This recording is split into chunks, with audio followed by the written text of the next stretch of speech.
Hello and welcome to A Star to Steer Her By, a Star Trek podcast. My name is Caitlin, and with me today are... Oh my god, is it Jake? Jake. It's probably Jake, which is why there's no response. Isn't it Ames, Chris, and then Jake, Chris, and Ames. When Caitlin introduces, it's Caitlin, Jake, Chris, and Ames. Oh, is it? Yeah. Jesus. And with me today are... So is it Ames or me? You! Oh, shit. Okay.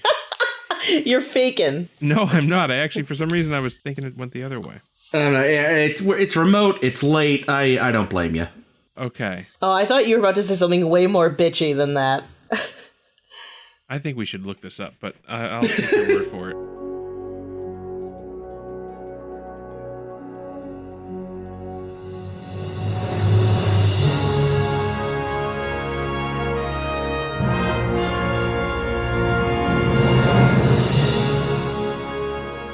Jake.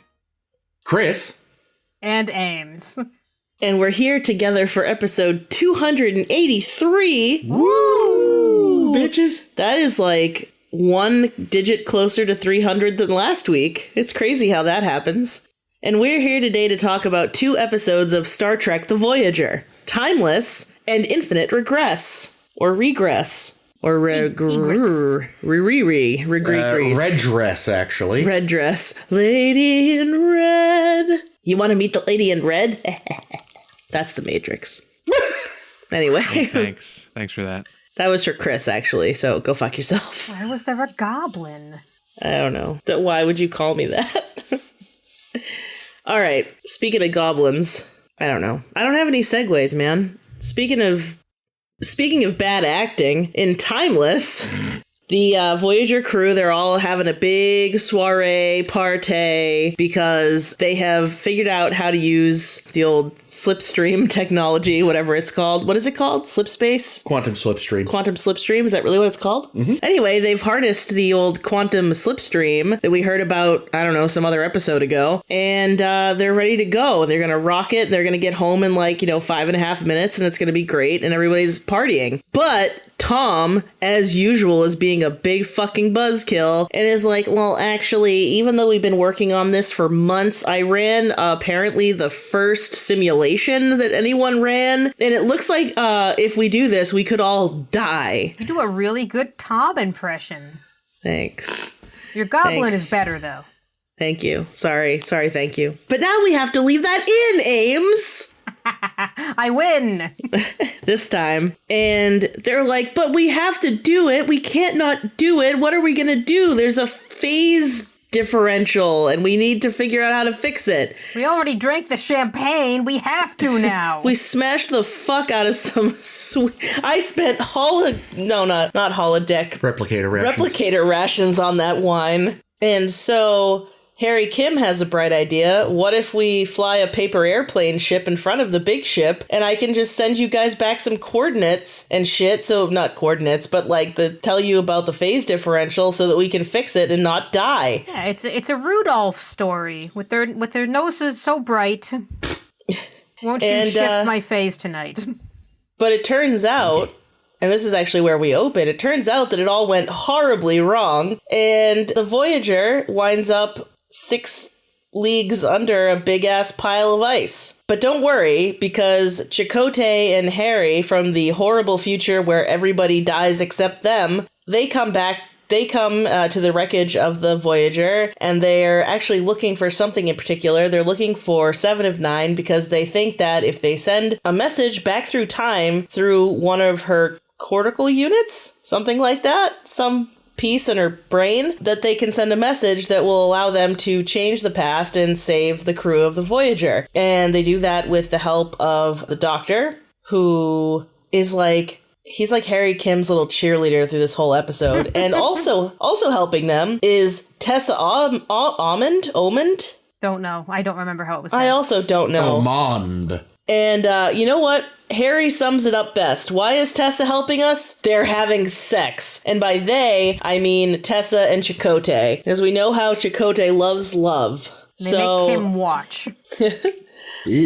I just, So she's like, don't worry, Chakotay, whatever the risk, I will help you because I want you to go back to the way the past was supposed to be. Oh, she's the bad actor you're talking about. Yeah, she was terrible. I love you I so didn't much, notice. Chakotay. You didn't? No. Because even I noticed, and I usually don't notice. Well, anyway, she's really bad, but apparently she really loves Chakotay, so she's willing to help them. So we find out that Harry has been, like, literally... Oh, first of all, he's really dark and stormy Harry, a.k.a. the most attractive Caitlin has ever found Harry, because he's a fucking broody emo Batman type. I liked it. I liked it a lot. And his little Give jacket. no fucks, Harry. I loved his little fucks. jacket look. Yeah. What'd you think about his mullet?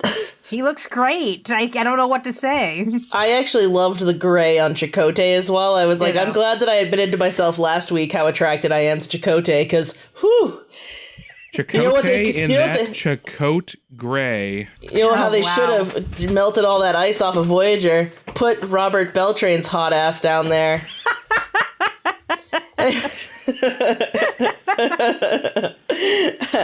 Anyway, Harry's been working on solving this problem for 15 years, and you know what? He manages to get the information back to the past, and it still fucks up.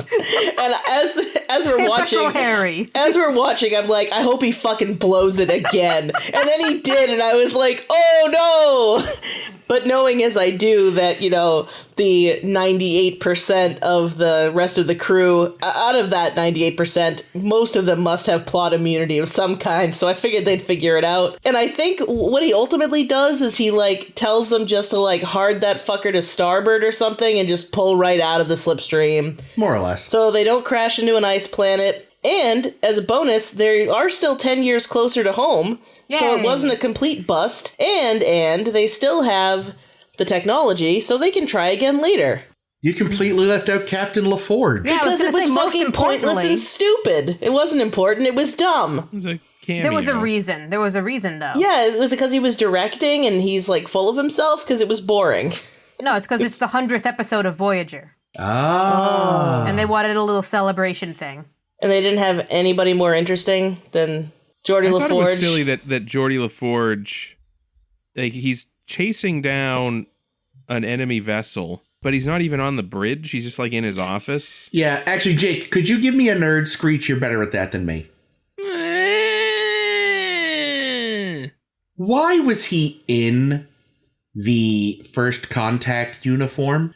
Jesus. Did they not have any of the other future uniforms lying around? They did give him the future Badge. Yeah, they all had the future badge. So we know they have the box of future shit somewhere. Maybe it looked crappy on him. Maybe they just didn't have one in his size or something. I don't know. Maybe starship captains have a lot of discretion over what uniforms their crew wears, and he just was really comfy in that Maybe. quilted outfit. I think I know what it is. They got the okay to use Geordie LaForge's character at very last minute. And I imagine if he were in the future uniform that we've looked at in The Visitor, I think, and somewhere else. I forget where else. All good things. All good things. Yes, all good things. That his would have to be in gold, I imagine. No, he's a Captain captain now. now, so it'd be red. Oh, it would still be red? Well, regardless, since they got him fairly last minute, I bet you they didn't have that costume for him. Yeah. I actually had the same thought, Ames, for a second. It's like, oh, wait, did you ever see a gold one? Oh, wait, but he's a captain, so. Yeah, but they only had it in Red and Beverly blue. Crusher and Nog size. So. Yeah, because Julian and Dax wore it in blue, so, yeah. It felt like it was like you can tell that they got it last second because it felt shoehorned in. There was already like plenty of tension. I mean, again, not that anyone would believe that the Voyager crew was somehow not going to make it out of this episode and that it wasn't all going to go right, but it felt pretty tense all on its own. And then Geordie LaForge is like, "Hey, you thinking about changing the past? How about you, Geordie LaForge, get about it? That's fuck. Geordie And if they- LaForge, that famous Brooklyn gangster. Taxi driver." The goblin accent works for everything. I'm not gonna lie, even though it has nothing to do with anything, that might be the episode title. why don't you, Geordie LaForge, get about it? Yeah. Good. I'm so glad. Basically, what you're saying is you would have preferred it just be some random throwaway extra captain? They didn't even need to be there. Well, someone had to be chasing them. No, they didn't. Well, the whole thing was there needed to be a reason why they couldn't just take their time and figure out the correct answer to send back to Seven's brain. Okay, but what they could have done was just said, like, we can't... They could have done a Doctor Who and been like, we can't just keep replaying this over and over again. We'll fuck it up. I know, but... But they can. Why not?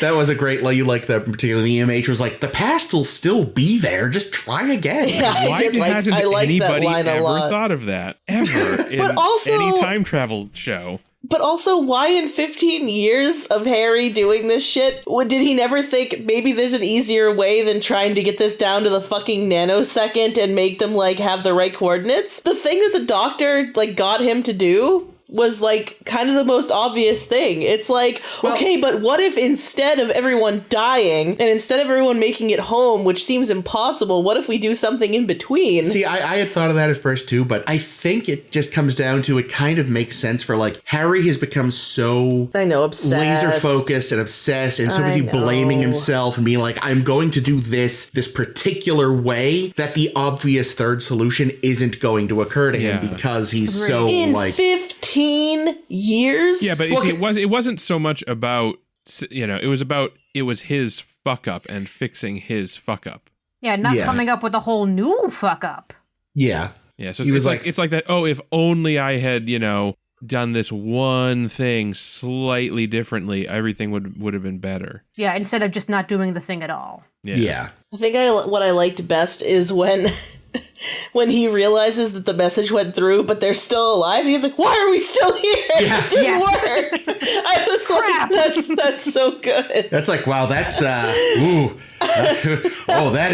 that is bleakly relatable sometimes. And the only other thing more real was at the end when Janeway's like, "Well, actually, Harry Kim, you're our hero, Harry Kim, because I have a message here from Harry Kim to deliver to Harry Kim from Harry Kim, 15 years Harry Kimmier than this Harry Kim." And he's like, "But if they change the past, then how did I get this email? Don't think about it. Never think about it, Harry." I said the same thing though, because it's if I change the past in the future, then that future didn't happen for me to go back and fix the past. Damn it, Harry. I like that the Borgs have a temporal transceiver and they can call up yesterday and be like, "Remember to buy milk." How can anyone beat the Borg then? Because then every Borg fight should become the end of a Bill and Ted movie. Maybe that's like, I don't know. I have no idea. No, I can't think of a good reason. Maybe they just got the technology recently. Yeah. I don't know, but they have gone back in time before. Yeah, but what's stopping them from ever doing it again? I don't think they could just... I don't know if they could always just call yesterday. This could be their first time radio. That's true. The device was kind of cool. See, I thought the answer all along always needs to be, you go back in time, you send a message back in time to fucking kill Edith Keeler. That bitch. It's always her somehow. I'm sorry, she has to die.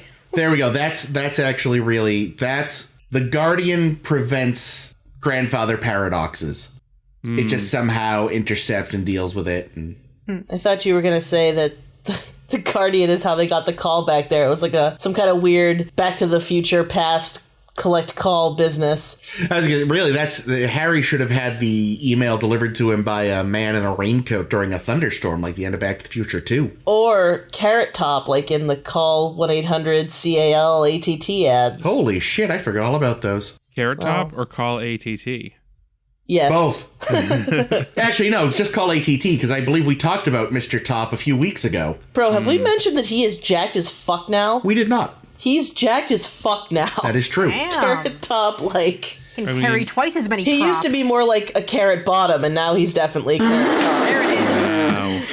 Oh, Caitlin is on fire Caitlin tonight. is on tonight, man. Getting you that late night... I don't know. I'm off tonight. That's the problem. Oh, we no. switched. Come on, Jake, get on it, buddy. You can do it. Yeah. Yeah, I thought this episode was okay. Yeah, I think it's a good idea for a time travel thing, but no one actually times travels. It's time travel of the mind, which is my thing. Yeah. I liked, it took me a little bit to warm up to grumpy future Harry, because it's just like Garrett Wang, bless him, like grumpy Harry is just kind of like, he's like, I'm kind of doing my Batman voice. And that just reminded me too much of both a wonderfully bad movie called Edison Force, which features TV's Dylan McDermott trying to play a corrupt cop. And he's not a good enough actor to pull that off. So he's a nice cop.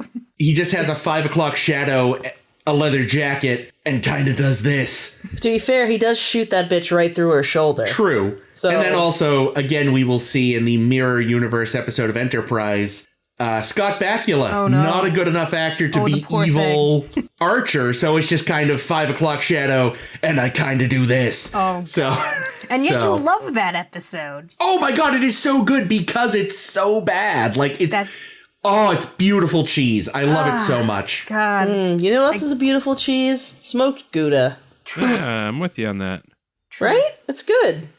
I'm a big fan. Yeah, regarding how old, begrizzled Harry lamenting his past. I killed them, I love that. That's great. But do you know who Braga suggested he try to think of to emulate to play the older, nothing left to lose kind of obsessed madman? That damn Dirty Apes guy from Planet of the Apes. Oh, Charlton Heston. Yeah.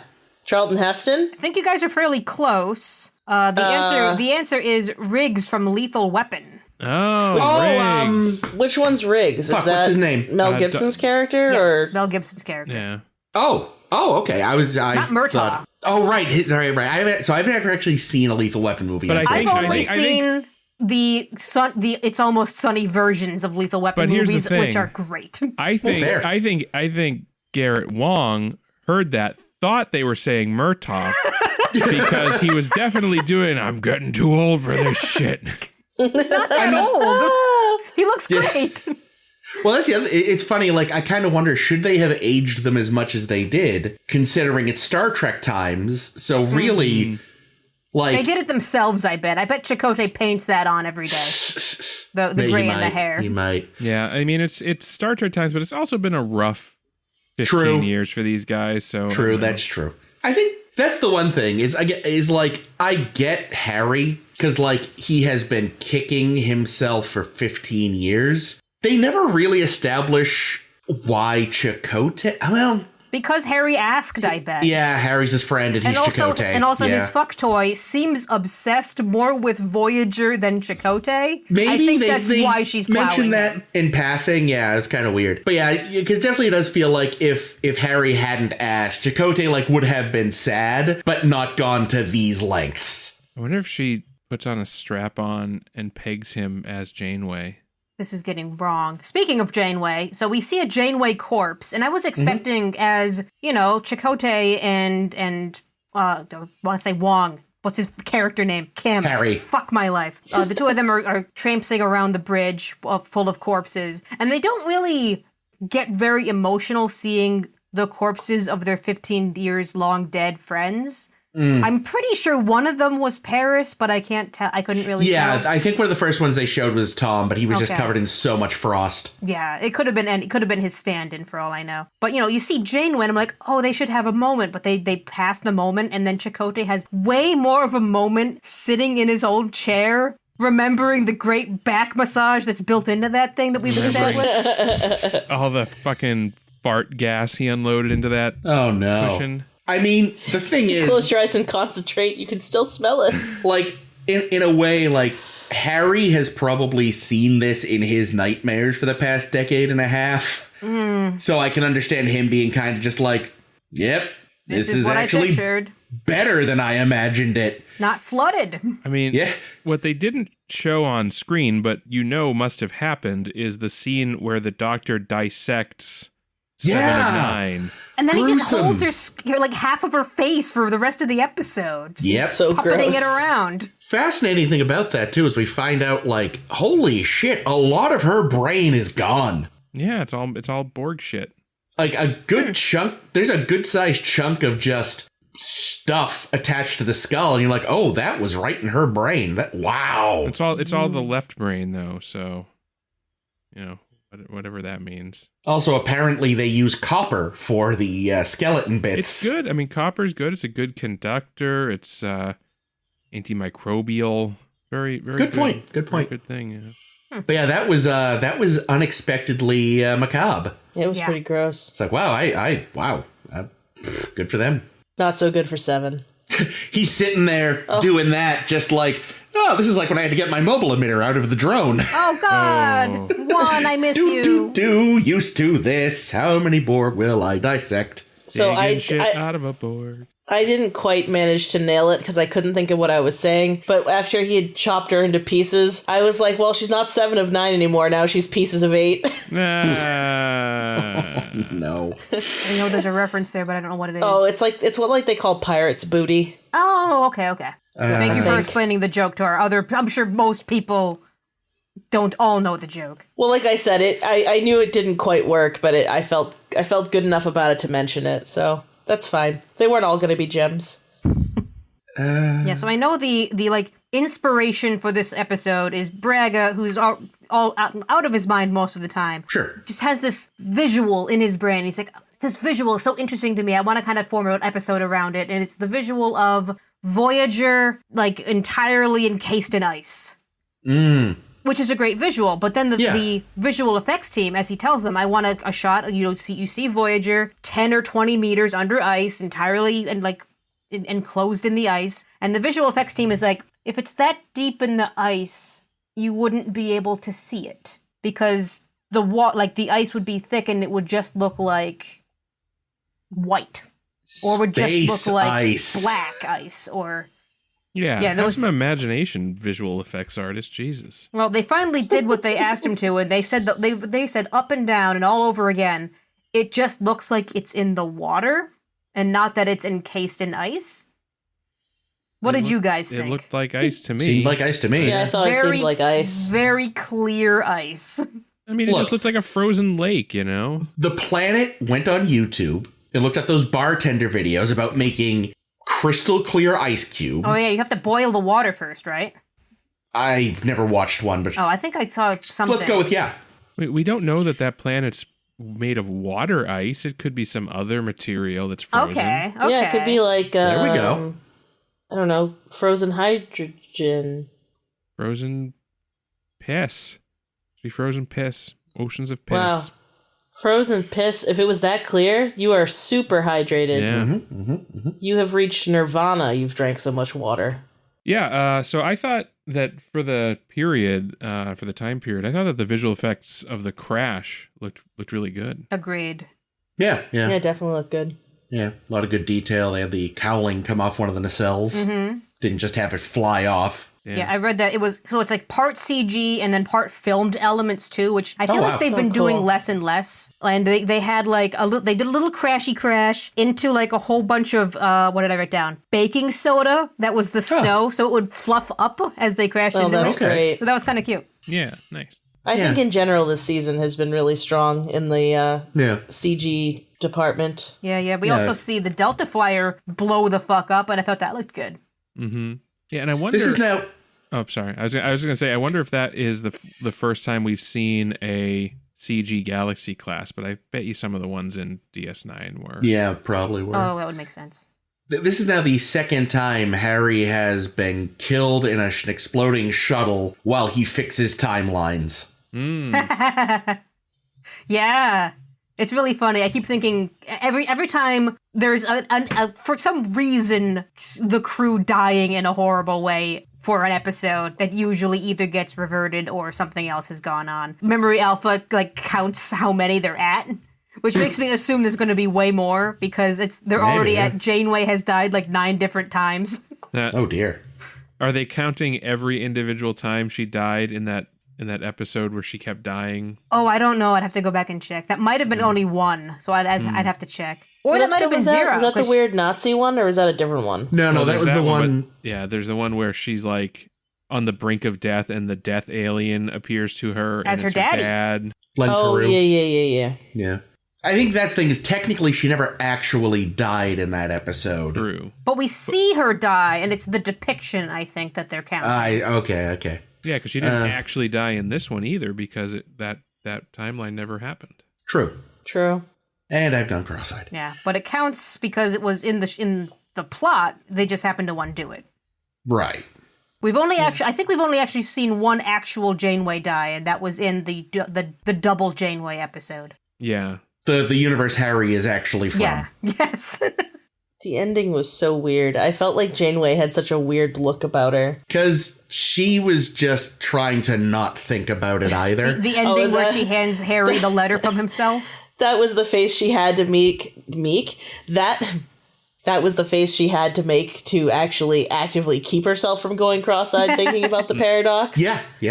I just think that she was just as shocked as everyone that Harry Kim actually did something right after 15 years. Yeah, I kept wondering if the episode particularly needed them to know that it was a future Harry instance and all this weird shit that happened, except that I really liked that earlier in the episode you see the tail end of Harry dictating the letter, and I even write in my notes, like, I wonder who Harry's writing a letter to. We can discuss this during the episode, who we think he's writing an episode.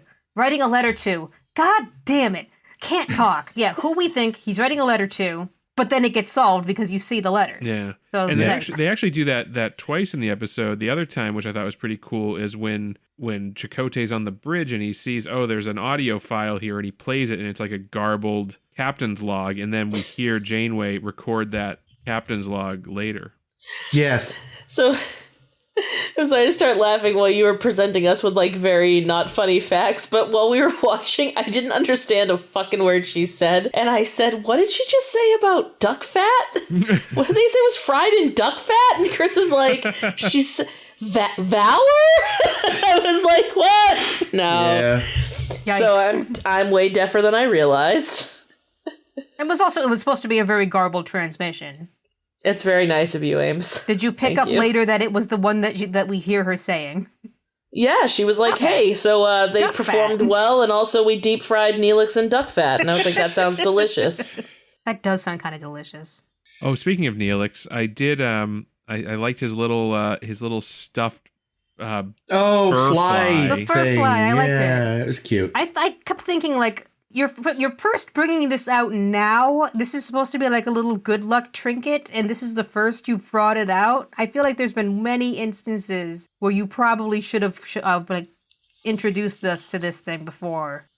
Listen, it was easier when caught with this thing in his hand to be like, oh yeah, it's a good luck charm, and not be like, oh yeah, these are infesting the kitchen. Oops. Like, well, it's a good luck charm. It's a celebratory good luck charm thing that he had time to like dig up. He replicated it. Yeah. I know, it'd been in his engine room for 6 years. I know. I was just being silly. I know. Speaking of digging up stuff, we see a return of Odo and Quark's snow parkas that we saw in The Ascent. Yeah. They only had one. That's true. They split it between the two of them. Yeah. Good memory. I forgot about that. I mean, I just rewatched it. I also read it on memory. A couple months ago, but yes. I liked the line from the Dr. Cheerleader as he's trying to force Harry to do stuff. And the line he says is, do it on your own time. And I'm like, that's what they're doing. They're doing it with time. I see what you did there.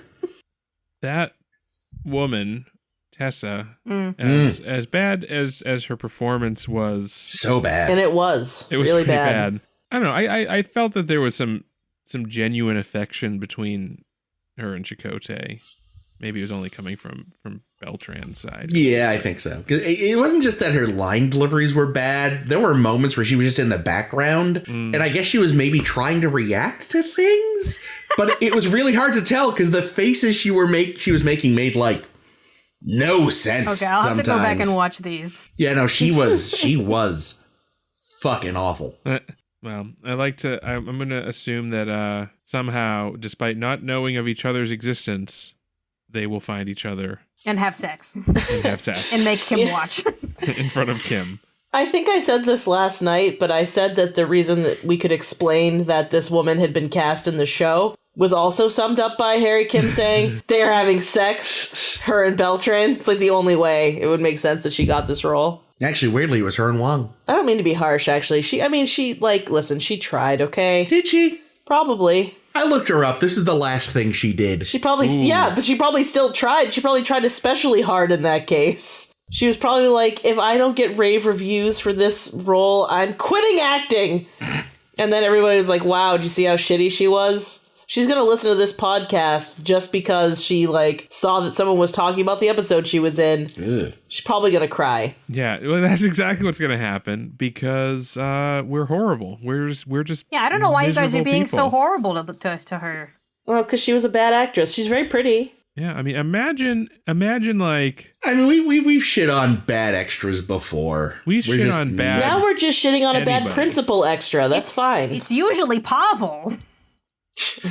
Oh my god, what was it that we were talking about sandwiches and you made a joke about Walter Chekhov's Koenig. ham sandwiches? What the hell were we watching? It was this. It was either Timeless or Infinite Regress. Someone mentions a salami sandwich. I said, hey, that's Walter's. Oh yeah. It's what do we have lunch available for our checklist of stuff to put in the Delta Flyer?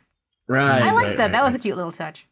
Yeah. They had a sense of humor. I like them. So the one thing about this episode that I don't care for is that woman's acting. No, is that they throw in this little MacGuffin that it's like, we have this, we can only use the quantum slipstream drive one time because we have the squibbly boobity boo crystals that we would have unobtainium. They take years to synthesize. So, and we're just supposed to buy that, okay, yep, that's why we'll never hear about this again. But also, big fucking deal, you've got years. Exactly. You've got 50 years before you get home. You're What's timeless. the big deal?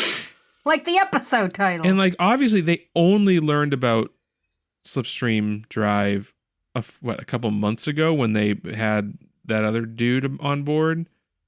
Arturus.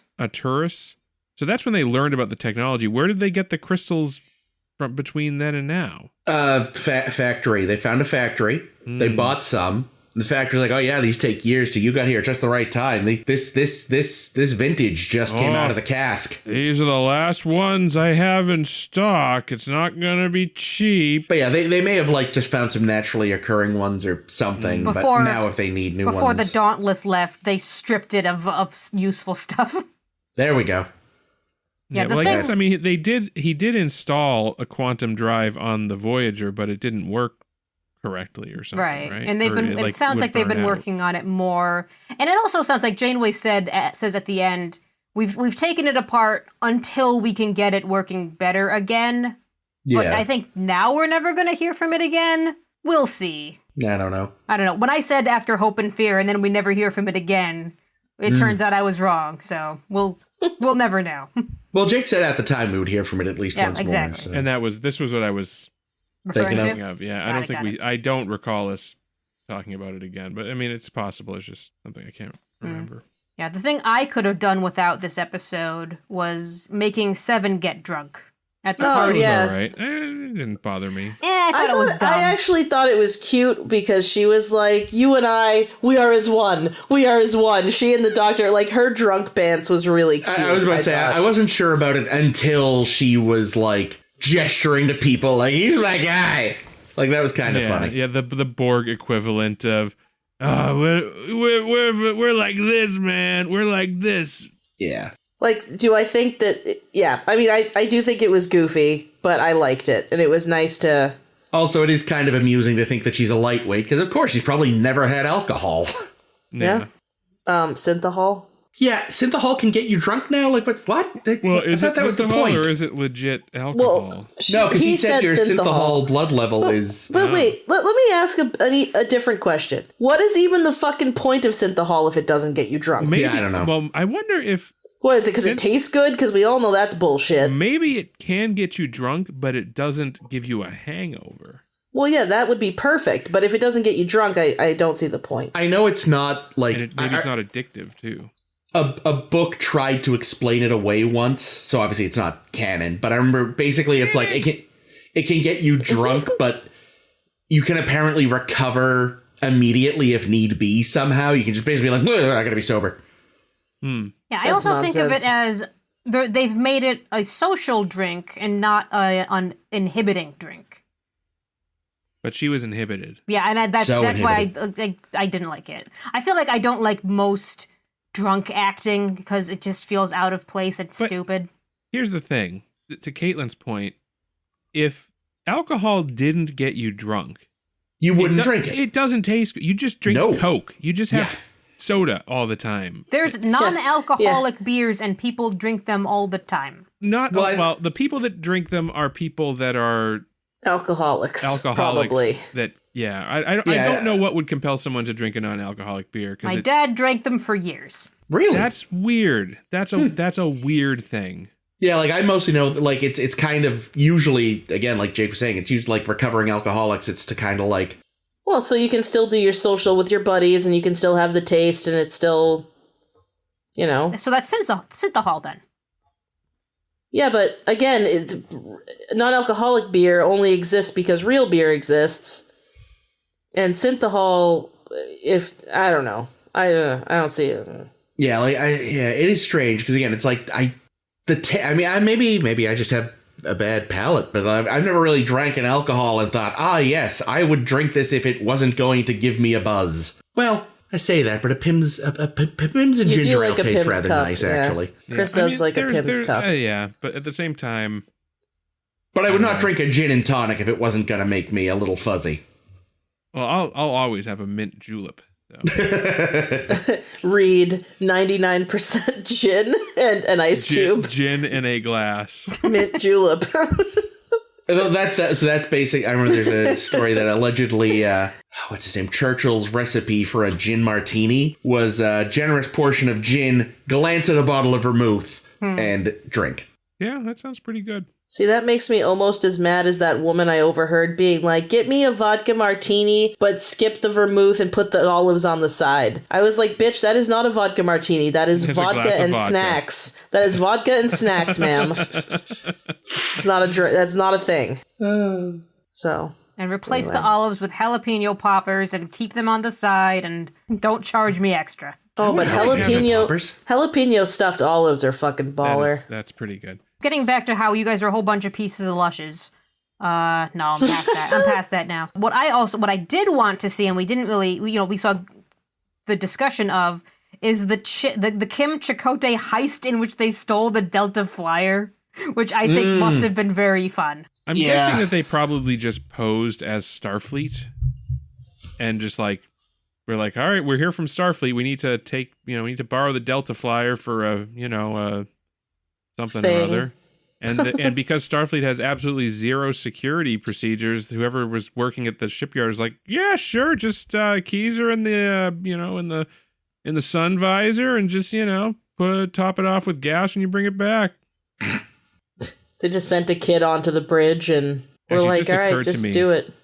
It just occurred to me that because Tom built the fucking thing, it probably does have an ignition key. Oh my god. And a sun visor.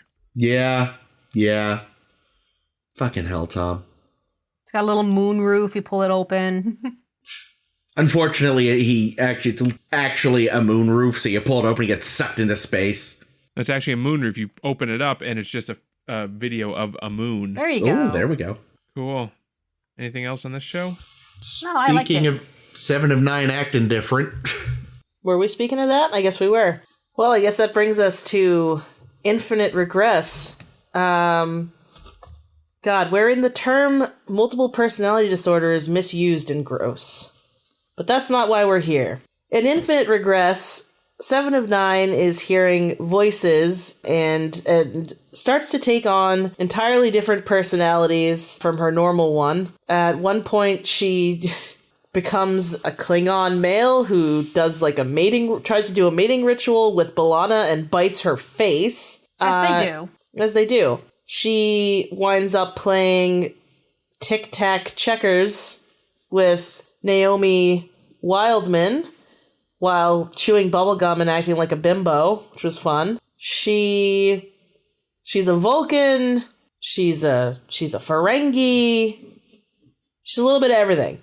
And what it turns out is happening is it seems that like so if I understood correctly, and this is where it always gets fun, is that like it seems like the personalities of people that she had assimilated previously were getting pulled to the surface because there was something nearby called a vinculum that was setting off some of her inner workings. It's a speculum. Fired.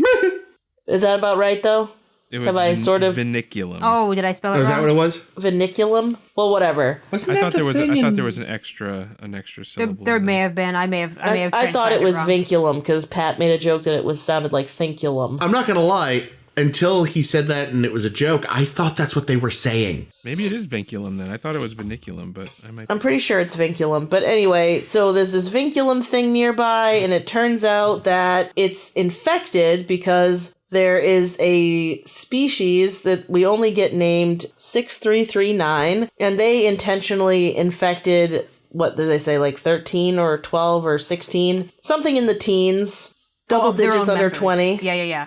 Infected themselves with a synthetic pathogen virus, were intentionally assimilated and killed the shit out of a Borg cube. So we have a conflict, you see, because the Voyager crew wants the vinculum because they want to try to fix Seven because she's getting so erratic that they have to literally like bind her to a table and like keep trying to drug her up, and they try like some kind of, what was it, a cortical something or other? They put some kind of thing on her to try to help her block out the voices, and they've tried everything, and the only thing that they can figure is that the vinculum has to have something to do with it. They have to fix it from there. But species 6339 is like, no, we would like our anti-Borg machine back, please. And it turns out they're willing to kill to get it. So, this is kind of where it gets hazy for me, actually, because this episode felt about 8.5 hours long. Like, good concept, interesting concept, good. We got the personalities were interesting. We got Jeri Ryan acting her absolute balls off. Sorry. Which was amazing. But I understand that whatever they needed to do with the vinculum was done, and then they beamed it back to the species 6339, and then species 6339 stopped attacking them. But I'm not really clear what they did to the vinculum that fixed the problem. They turned it off. Yeah. Oh, literally, that's it? Well, because they were kept trying to turn it off, but it had some kind of defense mechanism where it would adapt to their dampening field, and then they didn't explain it, but evidently B'Elanna found a way to defeat that mechanism. It really did go on way longer than it had to. It was like, oh, bless you, Kat. It was less infinite regress and more infinite mind meld scene. More like infinite regret, am I right?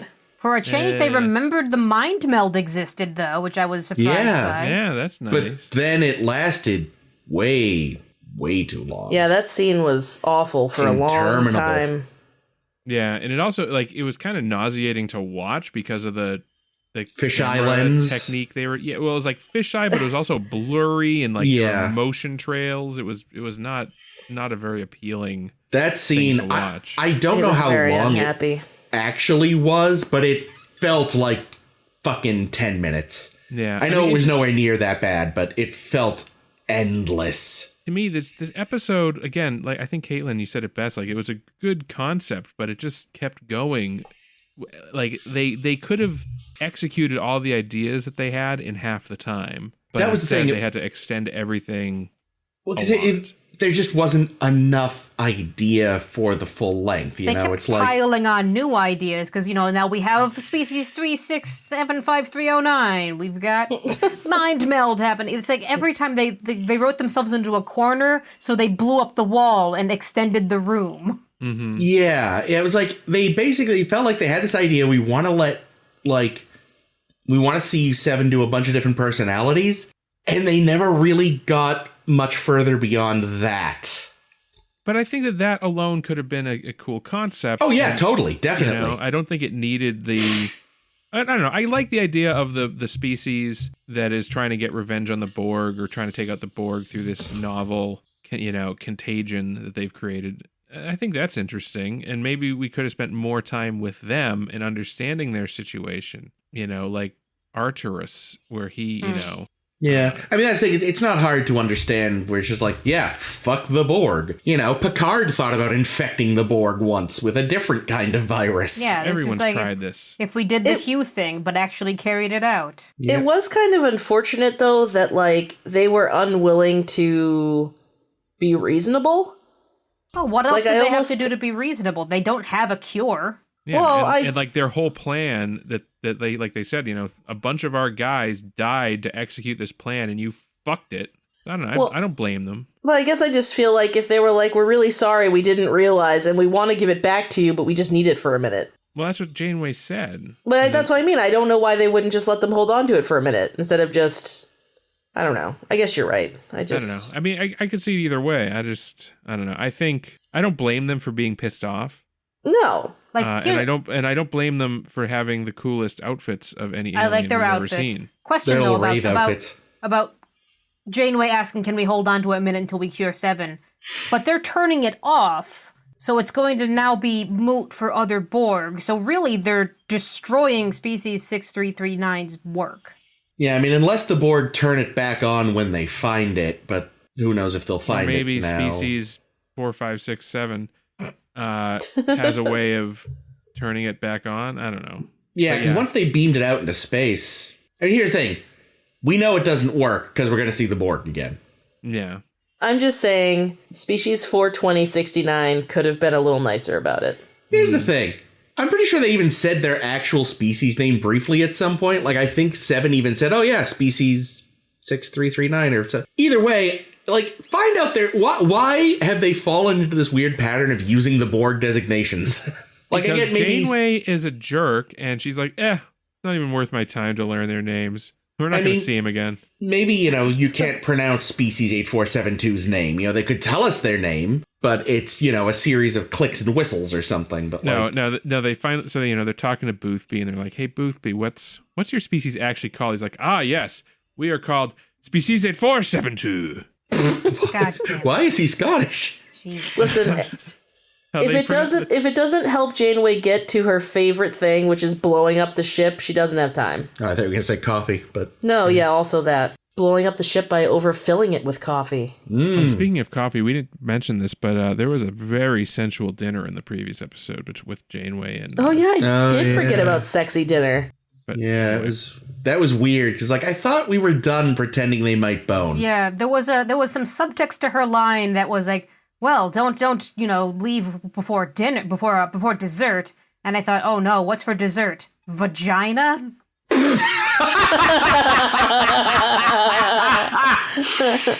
love that you didn't even use euphemism. You were just like, nope. Let's be fair, Ames. Also penis. Mm-hmm. Oh God. Yeah, this one just didn't grab me, so I don't have many thoughts beyond Jeri Ryan was clearly having fun. I really thought you were going to be like, yeah, what was dessert? I'm sorry, Jake, you were saying that. I'm sorry. No, I was going to kind of agree with Chris. I think, Jeri Ryan did a good job. I mean, some of them were better than others, I felt. Yeah, what's interesting is I know Jeri Ryan, with Data in Masks, she had very little time to prepare to be dozens of other characters. And she also has never actually seen a full-blooded Klingon or a Ferengi because she joined the show just, a season ago. So they hand her these tapes. This is what Ferengis act like. This is what Klingons act like. Watch these tapes. Oh no, she watched Last Outpost? Jeez, no. No. Yeah, I thought her being a Ferengi was probably the weakest one. If it weren't clear by the constant capitalism, I wouldn't have been clear to me that's what she was doing. Yes, the famously from Brooklyn, New York Ferengi. I was waiting for the Ferengi to notice it had boobs and just get obsessed with them. My God, it's a woman. It's a female wearing clothing. Then that's naked true. Jeri Ryan is sprinting down the hallway. Yeah, and that's where I also got very confused with this episode. Because, again, interesting idea to pull up the facets of all the personalities of folks you've assimilated. A little bit of guilt trip for Seven. That's all interesting. You get to play a lot of people. Cool. Why are we seeing their pre-assimilated personalities? Like, why did any of that get retained? Well, I wonder if that's what it is. I wonder if that's the mechanism of this virus. Is it like, because we know that the Borg, when they assimilate you, they just kind of suppress your memories and stuff. And like, that's why Seven originally didn't really know or remember much. But when she was on the Raven, she like had flashbacks. That's true. The memories are still there. So it's like, that stuff's in there. So maybe this virus, like how it works is it surfaces that stuff and then transmits it.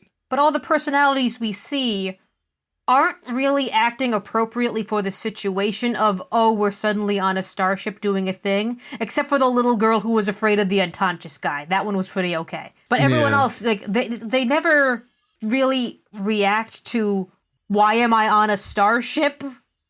What is the situation? It's like they all start from where they just cut off in actual life. Except for Daimon Torret there was like making fun of their sick bay. He wanted to buy their big screen TV too. So. Yeah, that's right.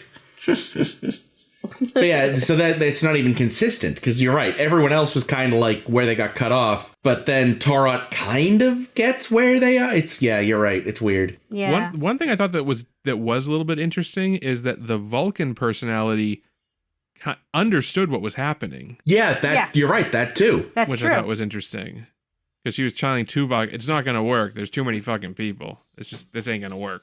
Nice try, dumbass.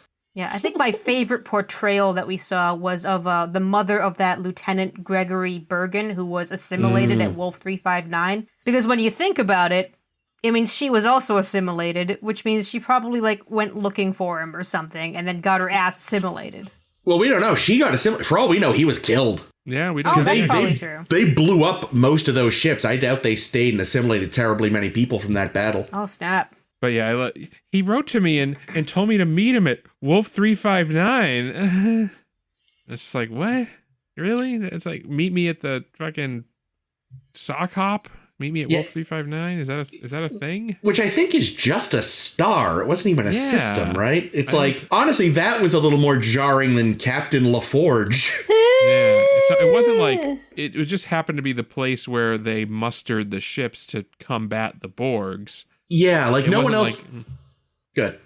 Oh, I was just like, it wasn't like a destination as far as I knew. Yeah, no, it wasn't like a place they happened to be and then the fight broke out. They were just like, this is the nearest point. Yeah, I even remember the Admiral telling Picard before Wolf 359, like, hey, we're going to make our stand at Wolf 359, so, Yeah, I think it was just the place where they had like it was like, this is where we can get the most ships. Was it also like on the way of where the Borgs were coming or whatever? Yeah, I think so. I think they just went there to intercept them. Gotcha. Oh, holy shit! I forgot about this. Should work really well in two-dimensional space. We probably talked about it at the time, but that's a real star. Yeah, it's a real place. There's a podcast I'm listening to called Wolf 359. Yeah. Which every time I hear it, I'm like, no, it's Wolf 359, because that's how they say it on Star Trek. Right, exactly. It's a good podcast. I'd recommend it. Also, very interestingly, funny. I looked up Vinculum. It's a Borg noodly that kind of helps connect all the thoughts and stuff. It was pretty, and I want a necklace of it. True. Dude, same. But it's actually named after a real piece of anatomy. Where is it? In the butt? A connecting band of tissue, such as that attaching a flexor tendon to the bone of a finger or toe. I feel like I may have heard that before.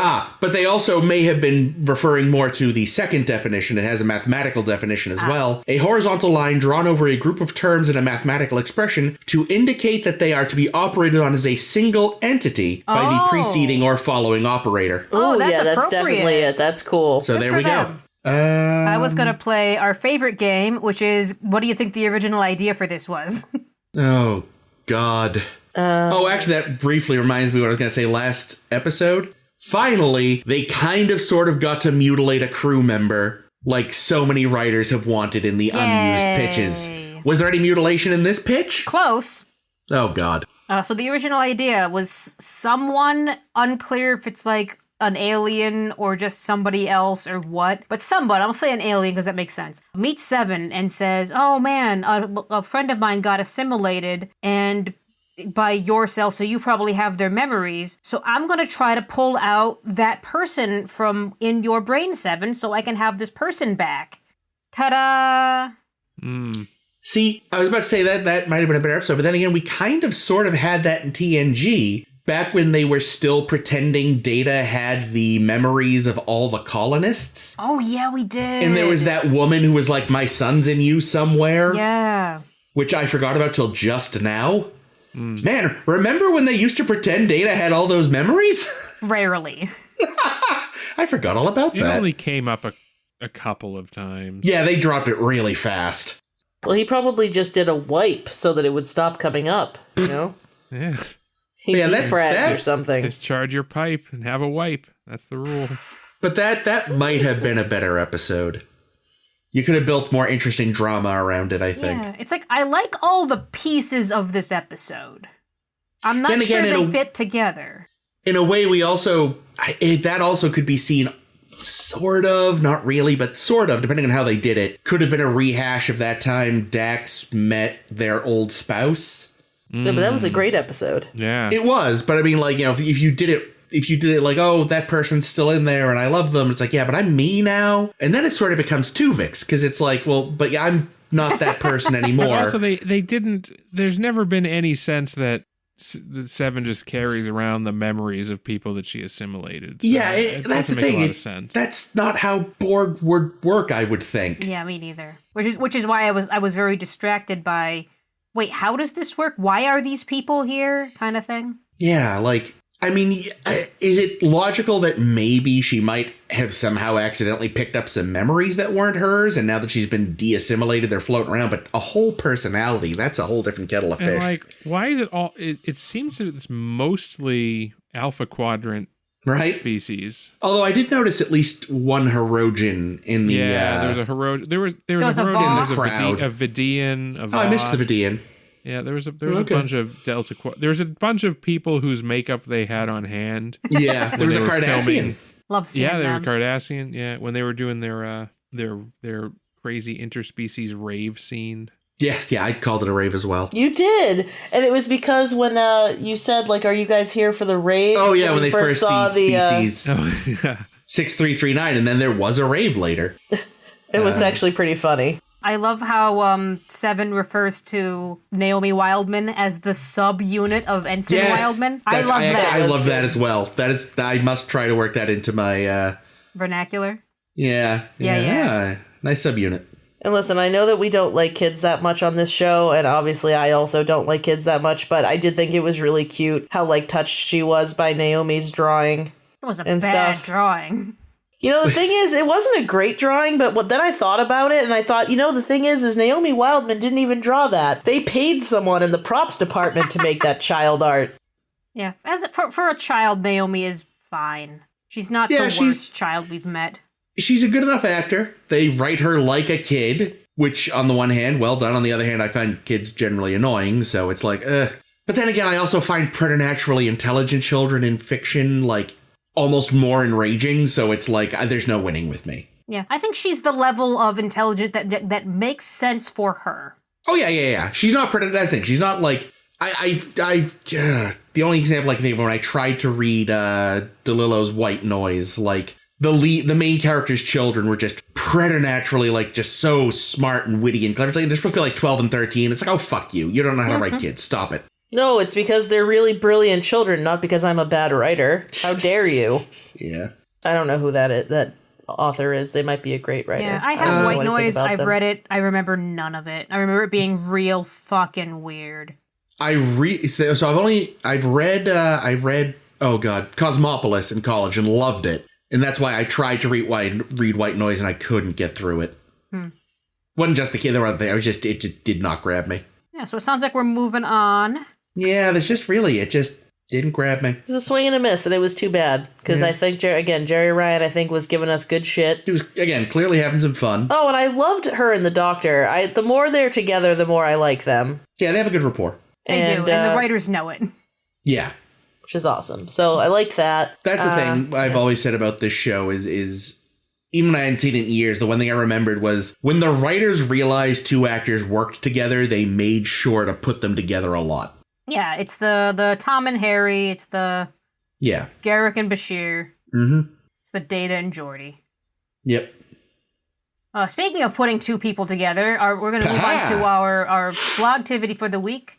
We saw a lot of this, so much of this in Infinite Regress, of just being possessed by fucking entities. Yep. And we see it all over the place through all of Star Trek, so we're going to we're going to do a little talk about all the times we see it, when it works, when it doesn't work, when it does somehow simultaneously does both. And an absolutely perfect segue, Ames. I'm not sure it was. I thought it was. All right, well, I'll start off because this is I think it might be the first possession that we really see in Trek, and it's also one of my favorite possessions that we see in all of Trek. And it's from the original series, one of my favorite episodes, Return to Tomorrow, when Kirk and Spock and Diana Muldaur's character, I wrote it down, and Mulhall, get possessed by Sargon and his friends. Yep. Who are just life forms in fucking orbs. Yep. And they get to have some fun, and it's really great. Oh yeah, Nimoy went off the chain of just like, I get to be a smug, slightly evil guy. I get to not just be a Vulcan today. You can see that I have range, which you never know. Yeah. Nice. Yeah, that's a good episode. Yeah. I don't know.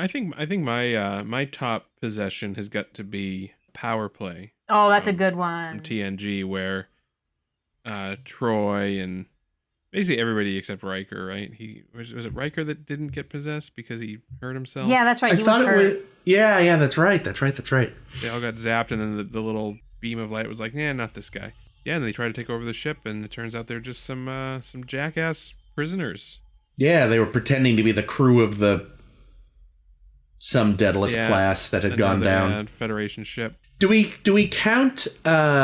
See, because it's not quite a possession as it is a shared body in 3 when Spock occasionally overrides McCoy. 3? Oh, the Star movie. Trek 3, the movie. Star Trek sorry. 3. Yeah, I don't know. Because again, it's not like most of the time McCoy's in charge.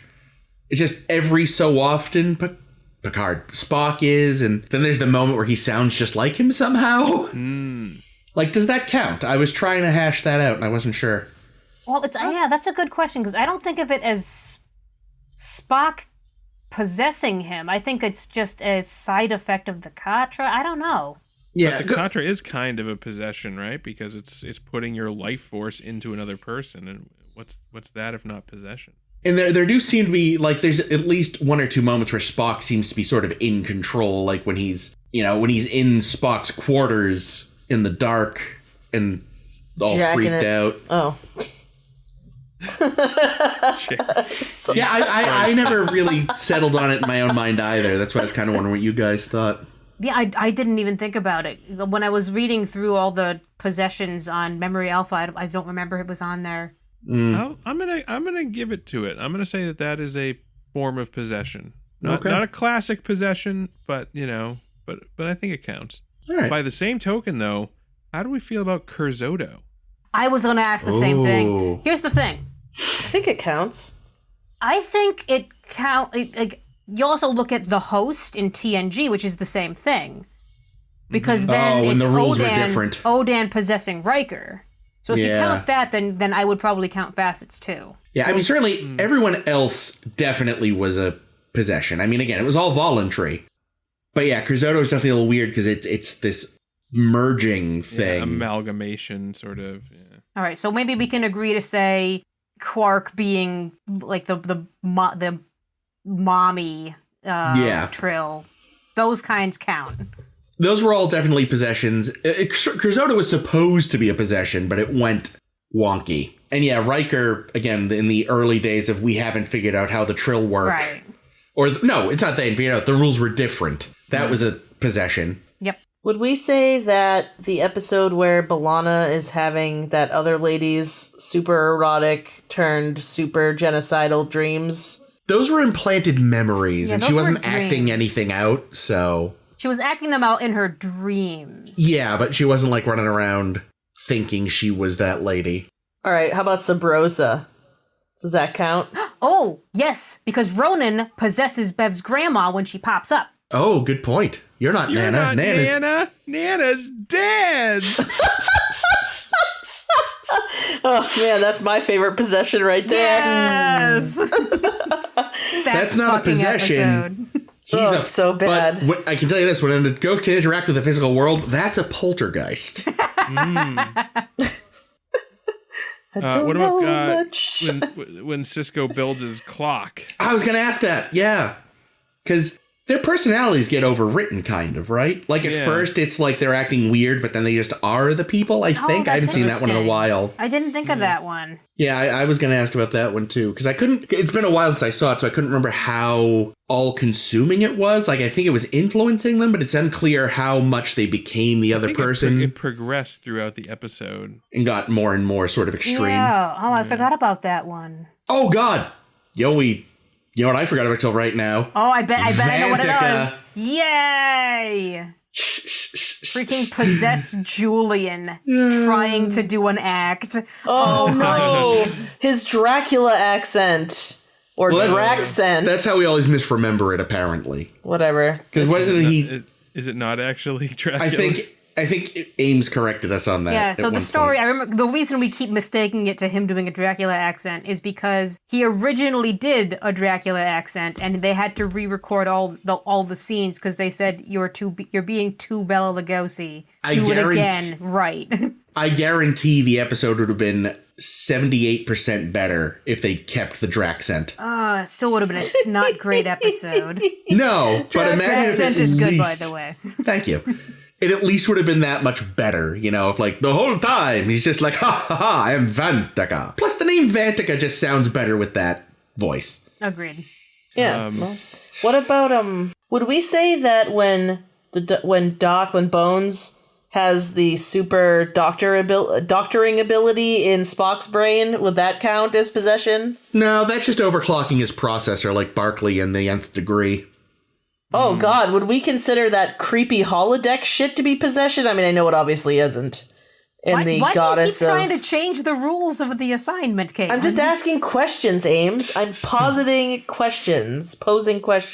I am having trouble thinking of other TNG. Are there other TNG ones aside from Power Play? I feel like there must be. Well, isn't Fistful of Data's question mark? No? No, that's a holodeck accent. Oh, yeah, right. We already went over that, didn't we? Jake brings up masks, which we touched upon earlier, which is Data being possessed by a lot of things. Yep, and not given enough time to prepare. What was the one where Troy threw Worf across the room? That was Power Play. No, there's another one. Oh, there's another one. Clues. Oh, right. In Clues, she was possessed by that alien. Well, Troy always got possessed by something, right? Yeah. Because she was such a great empath. But yeah, you're right. Yeah, because she was the spokesman for the... That's aliens. Right. Yes, I forgot about that part of that episode. Yeah. They possess Troy. Worf is like, I'll handle this, and she fucking flips him over his shoulder. That's right, yeah. And he has, like, never been quite as turned on by her before. That's why they dated. Oh, yeah. Isn't that the thing? Didn't he, like, break his arm? And yeah, that was one of the clues. That was one of the clues, because they're like, there's nobody on this ship who could break your arm except for Data. And that's why they thought Data was pulling a number on everybody. No one can break your bones except Data or a blue barrel. No one can break your bones except Data or maybe Troy. I missed one from TOS. Oh? Because there's Is There in Truth No Beauty, in which Kalos, the Medusan, mind melds with Spock. I don't know, maybe this one shouldn't count because it's a mind meld, but he definitely does take over Spock's body and walk around in it. Yeah, he does. And actually, doesn't the Zephyr Cochrane episode, the, like, light monster that loves him takes over that woman's body because she's dying anyway. They merge. Theirs is a merge. That's also a merge? Okay. Supposedly. It's been a while. We don't have proof that it's a merge, but she says it's going to be a merge. Okay. I just happen not to trust her. Oh, no. Okay. I definitely don't trust her. I've got a controversial thought on one. Because it's a transporter accident, but I'm wondering if it might also be a possession. Mirror, mirror. Because they beam into their counterparts' bodies. They're wearing... Because they're wearing the mirror uniforms. I never thought of that. So... That one's a stretch. I think that's too I don't know. stretchy. I mean, it seems like it was a brain swap situation. If I had more time to think body about swaps. Then we have to cover Turnabout Intruder, which I don't care to. Or Vis-a-Vis with that asshole Steph. Which I don't really consider. Terrible. Yeah, I don't really consider those possessions. Those are a body swap. They're kind of own thing. It never occurred to me that was a body swap. Shit, blown my mind. If we could be here all night if we talk about every time a prophet or a pa wraith. There's a lot of those. Yeah. Name them now. Well, you got the one where Jake and Kira have a face off. The Reckoning. Yep. And Kai Wynn fucking blows it. Yep. Yep. Keiko there. Oh yeah, Keiko. The Assignment. I mean, there's like several episodes where there's a pa wraith in Gul Dukat. Hot. Mm-hmm. Guldu Hot? I can't. I apologize. It wasn't good. And there's probably a bunch more too. Yeah, those are the ones I had. And yeah, there's quite a lot of Prophet Pa Wraith action by the time you get to DS9. Because otherwise, DS9 is one of the lesser offenders of being possessed by things until those jerks get involved. Right. Oh, so here's one we saw in Voyager. We have seen another one or two maybe in Voyager already. Because we saw Tyrion possessing Kess that time. Yeah. Oh, it was a good episode, too. Yeah, fucking Jennifer Lean did pretty well that episode. Yeah, speaking of acting their ass off. And then there was Cathexis, where Chakotay's brain was outside his body. No, his soul spirit thing went and possessed some people. Meanwhile, like this alien was actually possessing Tuvok, and then they fought. Yeah, I forgot about that. I think I liked that one. You did not like that one. Did I not? Oh, it's too bad. I think I liked that one. So one of you put it on your least favorite, and I forget why. Yeah, I'll check later. It's been a while. You have a better memory than me, so it was probably me. There's a couple more upcoming Voyager episodes I don't know a ton about, and a couple Enterprise episodes I don't know a ton about. They may make them into the Tumblr post. Follow this on the Tumblr, by the way. We'll see if I finish doing that research. And then the only other little controversial ones that I've thought of that I wanted to bring up. Would you count all the bugs possessing people in Conspiracy? Yes. Yes? That is definitely an alien possession. Absolutely. Remick especially? Well, here's the thing. Remick might have just been an alien. The whole time? I don't know. I don't know. I doubt that. But he's like the queen alien. He eats the other little ones. So he either was always an alien or he was replaced by an alien. But I don't think he was possessed. I think he was a full alien. But I don't know. Maybe. Okay. Maybe. I don't know. I haven't seen that one. I assume it's a possession thing. Yeah, I haven't seen that one in a while. Were they able to get them off them and the people could live and... I can't remember if anybody survived. Because I know they corploded Remick, like you said. Yeah, but again, like... He might have been like... They might have scooped him out and put an alien in there. Yeah, I'm trying to remember if they saved Quinn. I'm pretty sure... No, I don't think so. I think everybody that actually got infected ultimately cacked it. Oh, that's sad. But I don't know if everybody that we saw. Yeah. Okay, last squicky one that I wanted to bring up, which I think this is the most squicky one that I probably won't count. Ira Graves downloading himself into Data. Yeah. I count that. You'd count that? Yeah. I mean, it's just a technological version of everything else we've been discussing. So yeah, why not? Yeah. I don't remember this. He's like, quote unquote, grandfather. Yeah, he worked with Soong on like designing Data, and then he was dying, so he had his like a copy of his consciousness stuck into Data. Right, and and wasn't he like hot on some like young girl or something creepy like shit? That? Yeah, I remember that. And like Data, Graves as Data gave a very overlong speech about how great Graves was before they beamed him into space. Yeah, to know him is to love him is to know him. And then Wesley's like, that was such a great speech. Shut up, Wesley. That episode had Salar in it. It did. Did it? Yeah. I think those were all that was on my list. Yeah, I'm trying to think if there's any other ones. I can't really think. I'm sure there must be. I feel like I'm forgetting an obvious one, but that might just be because I'm used to having a terrible memory, and now I just assume I'm always forgetting something. Well, I consult the memory alpha, so...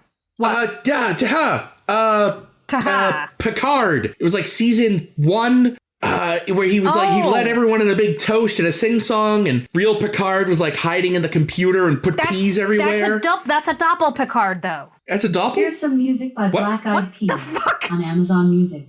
It's a possessed Alexa. Yeah, apparently. That's not a possessed Picard. That's an alternate Picard. There's 2 Picards.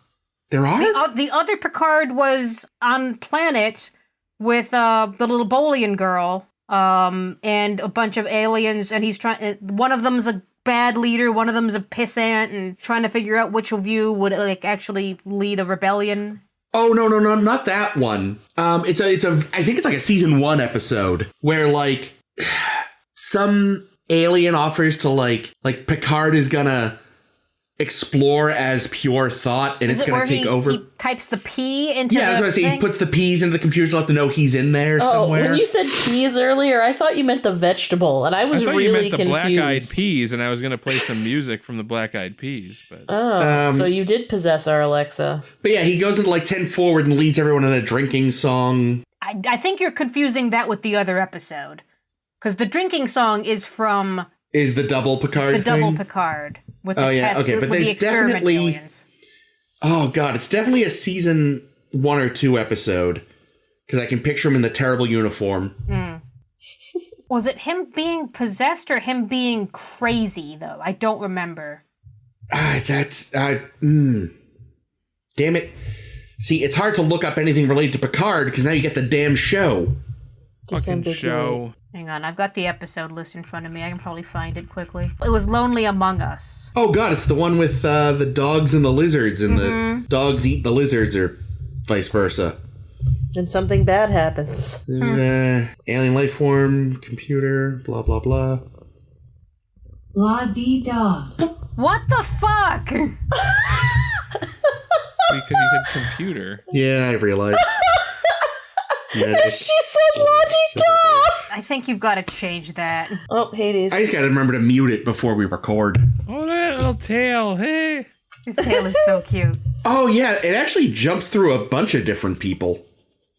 Now that I'm skimming the episode description on Memory Alpha. Yeah, it's like a blue lightning alien, and it possesses a bunch of different folks. Oh, okay.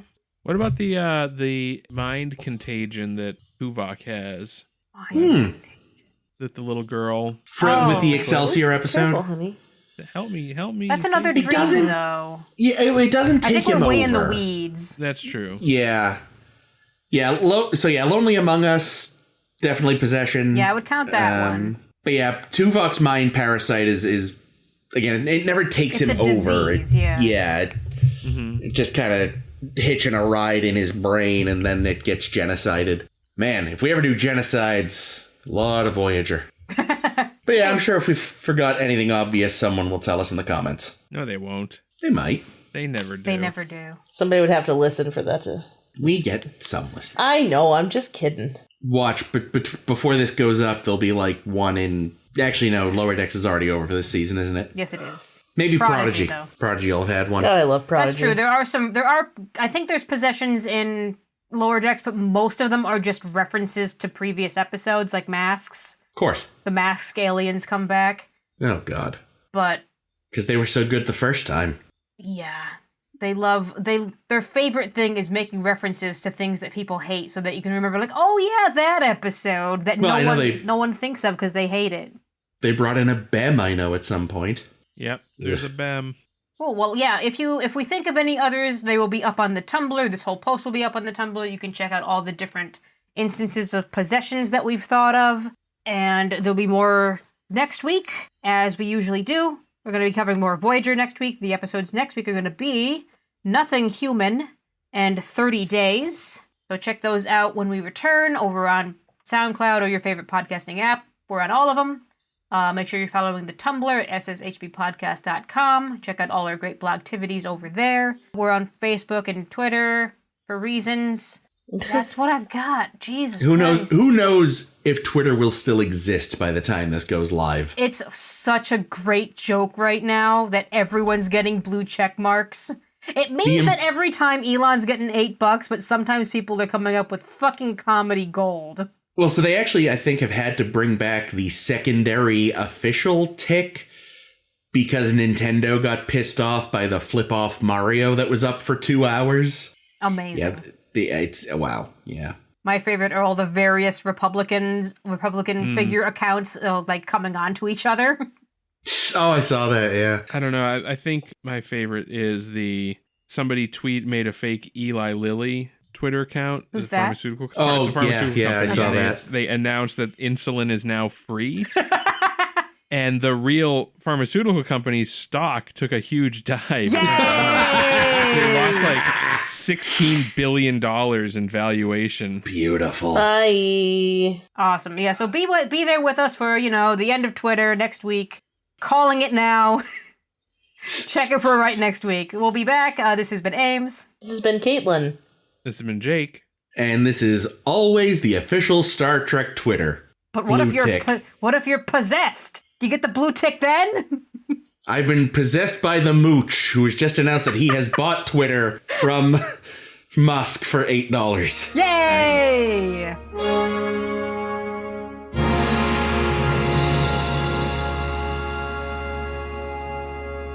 This has nothing to do with anything, but I just had this thought. How come Scott Bakula has never endorsed a baklava?